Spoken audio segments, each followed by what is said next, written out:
Mga kapuso, pumalo na sa mahigit 1,400 ang bilang ng evacuees sa Pangasinan. At ang ilang evacuees nagkakasakit na.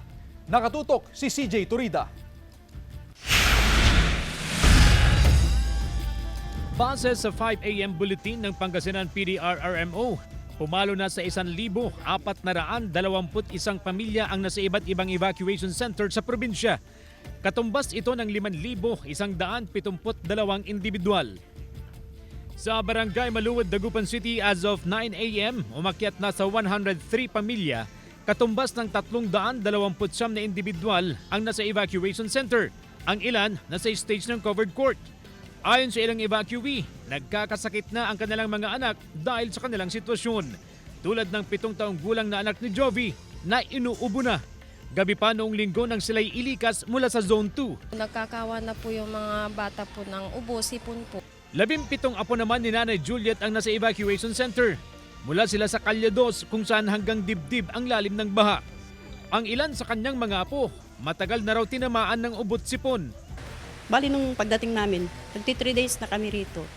Ayon sa Health Authority, sadyang humihina ang immune system ng mga bata tuwing masama ang panahon. Lalo na kung nauulanan, nababasa ang damit at hindi agad nagpapalit. Opo. So ang ginagawa po namin, araw-araw po kaming umiikot. Chine-check po namin yung mga vital signs nila, kung may lagnat, tapos kung ano yung mga complaint nila, ubo-sipon. Sapat naman daw ang gamot mula sa barangay at City Health Office para sa mga evacuee. 95% ng barangay Maluwad ang binabaha. Nangangamba ang mga opisyal ng barangay sa banta ng Bagyong Emong, kaya nagpapatupad na sila ng forced evacuation.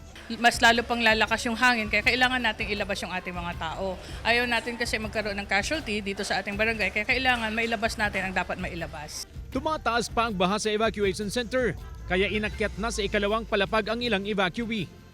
Galing tayo sa isang school building sa aking likuran na nagsisilbing evacuation center.